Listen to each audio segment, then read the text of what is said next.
The season is finally over. Thank God for that. An absolute nightmare of a season for so many reasons, both on and off the pitch.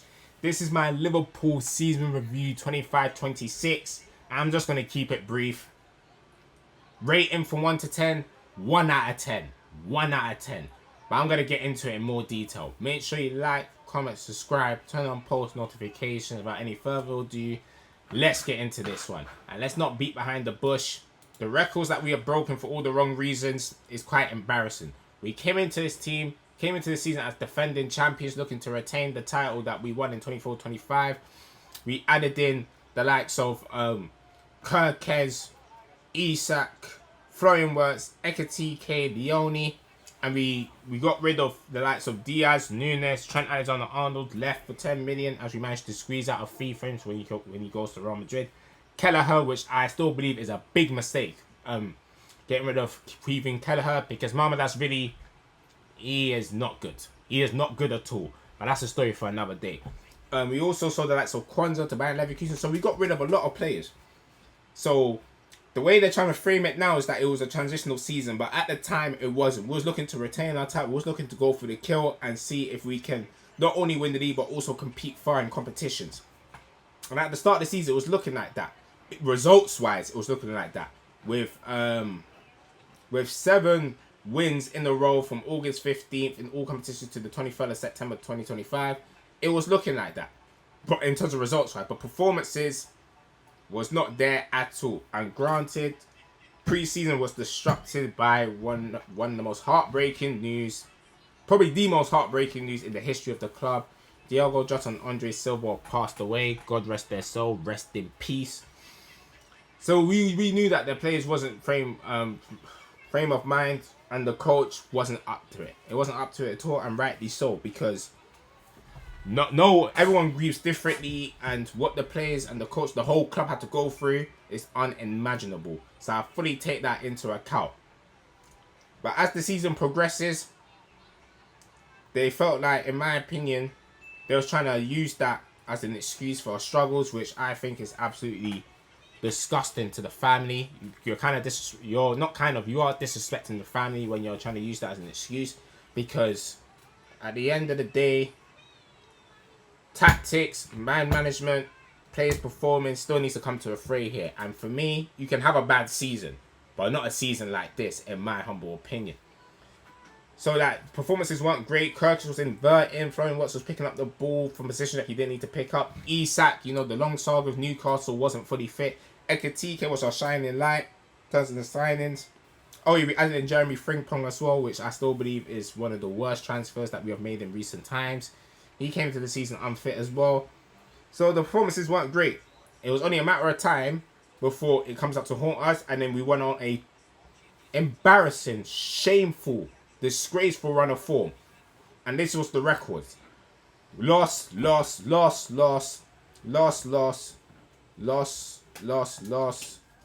So in terms of from Crystal Palace, so that's 1, 2, 3, 4, 5, 6, 7, 8, 9, 10, 11, 12. So that's probably 9 losses in 12.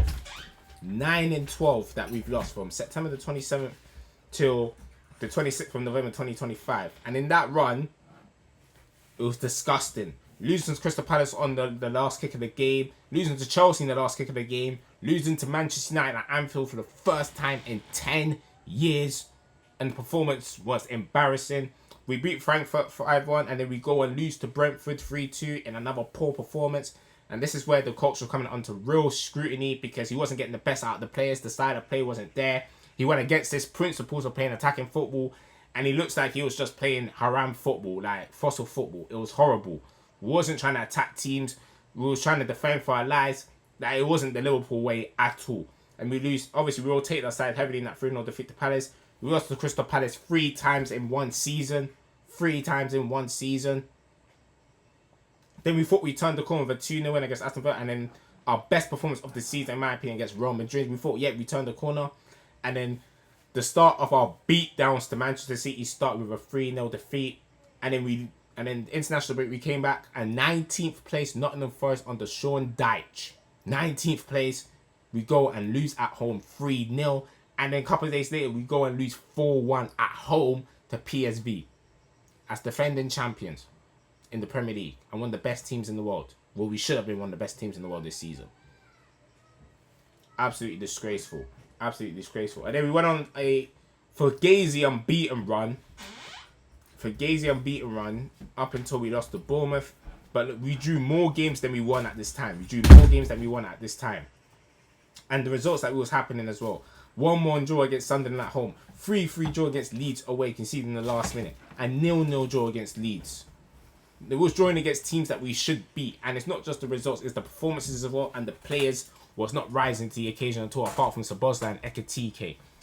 Salah was having these issues, expressing his anger.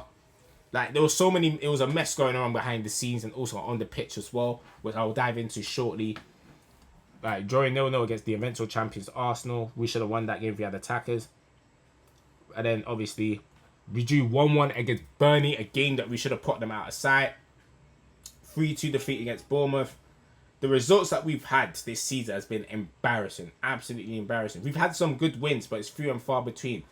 Winning games here or there is not Liverpool. Every team wins games. Shout out Mo Salah for that. We're supposed to be competing, and we was not competing at all. We went out the season in embarrassing fashion. 2-1 against Manchester City. 2-1 against relegated Wolverhampton Wanderers. Another defeat against Galatasaray. This might be the worst result of the season. A 1-1 draw. Let me see if I can scroll it. A 1-1 draw against Igor Tudor's Tottenham. The only point he has picked up in the Premier League was against us at home with Charleston. Don't know why. I don't know how he's still in the job. I genuinely don't know how he's in the job. Richie Hughes and Michael Edwards got blood on their hands as well, because it's an ego thing.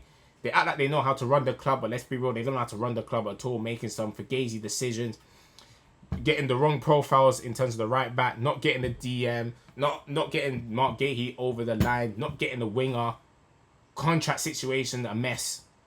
In terms of Konate, I don't even know if Konate's going to be here next season.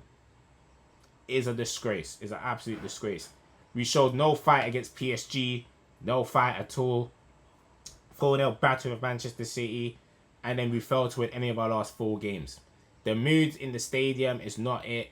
Off the pitch, Salah Robertson has left the club now, and all I have to say is it's been an absolute pleasure watching you two play and make history. Thank you for everything and good luck on your journey.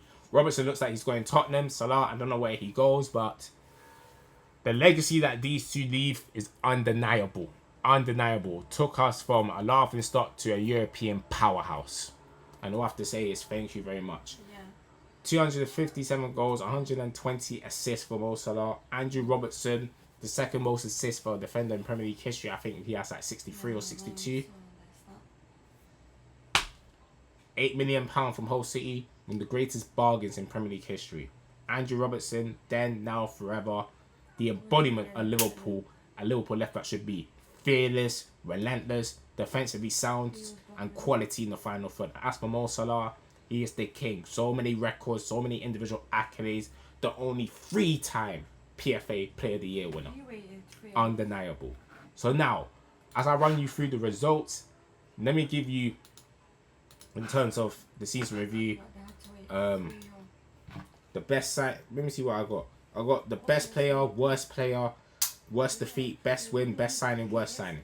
So the best player this season has been undoubtedly Dominic Szoboszlai. And he has showed that he's on this ride-out thing no matter what. When the team is good or when the team's bad, he's still putting out 7s, 8 out of 10s consistently this season. As he has games that he went off the boil, yes. But majority of the games this season, he has showed X Factor. Free kicks, carrying the ball, defensive duties, showing real leadership on the pitch. And the Liverpool Player of the Month award that he has won speaks for itself. He's won like 5 or 6. And he will definitely win Liverpool's Player of the Season. It's a shame that we finished 5th, so people are not going to highlight it. But he should be in the PFA Team of the Year, Dominic Szoboszlai, because he's been one of the very best midfielders in Europe. What a player he is. People say, what does he offer? He's on the ball. He may not be as technically gifted as, let's say, Adam Wharton or Elliot Anderson. But what he can bring is very underrated. He can bring like everything to the table in terms of ball carrying, defensive duties, long range shooting, He has the long passes. The short passing needs work on massively, but he has the long passes in check. Yeah, you need to go to the parade. So I feel like he's definitely been our best player this season. Ekitike, second for me, because he's been our shining light. But the big games, you can definitely say it's question marks, and we're not going to see him until January at least. So get well soon, Ekitike. The worst player this season has been Alexander Isak, in my humble opinion. Actually, no, I changed my mind. He's been up there. But the worst player this season has been either Gakpo or McAllister. But I'm going to go with Alexis McAllister. Because at least Gakpo has shown me something more than McAllister. He's shown me something, bro. He's, in my opinion, he's had more good games than Alexis McAllister. Alexis McAllister has been an embarrassment, an absolute trash of a player this season. On the ball, he treats it like hot potato. He gets run past so easily. The legs looks like he's gone. The passes is not as good as I thought it was. The shooting wasn't as good as I thought it was. He's been a 0 out of 10, McAllister. He's been absolutely shocking. And if you ask me, would I cash in this summer? Absolutely. Worst defeat? It has to be the Nottingham Forest game, in my opinion. That's the worst one. It's the worst one. Because 19th place, Sean Dyche, he only came in like a couple of weeks to replace Ange Postecoglou, who lost every single game as Nottingham Forest manager. We lose 3-0, and we was not even the best team that day. We was definitely second best. It was men against boys. It was awful. It was embarrassing. That's the worst defeat for me. Best win, Real Madrid 1-0. We played the way Liverpool should play. In terms of pressing, not giving them any time on the ball, defensively sound, keeping the shape, going forward, creating chances. We should have scored more than 1-0. It was a complete performance. Best signing, Hugo Ekitike, a breath of fresh air, quality on check. Yeah, man, like, so unfortunate he picked up that injury, because for me, Ekitike could become one of the best strikers in the world, because he has, he's a complete striker. He's complete. He can drop deep to get involved. He has skills. He's got flair. He's actually a good finisher as well, even though he could have scored more goals. Like, he's the embodiment of a French striker, Ekitike. And worst signing for me, Alexander Isak. Obviously, the injuries hasn't helped. When he has played, he hasn't looked great. The system and the style of play does not suit him at all. He doesn't play to his strengths. So there's reasons why he's been our worst signing. But for me, he's been our worst signing for me. But that doesn't change my view on Alexander Isak at all.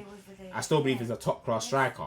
But he's on thin ice because the amount of injuries that he's picking up is getting ridiculous now. He needs to work on his body ASAP, because we will need him next season. Throwing works is definitely up there in terms of worst signings, but you know what it is? I'm not giving up on Flo, but he needs to believe in himself. And that's my season review, man. Let me know your thoughts down in the comments below in terms of best signing, best wins, worst defeat, worst result. Let me know down in the comments below. Liverpool in the dark place. What do you think could change? What do you think should change? Make sure you like, comment, subscribe. Until then, I am out. Peace.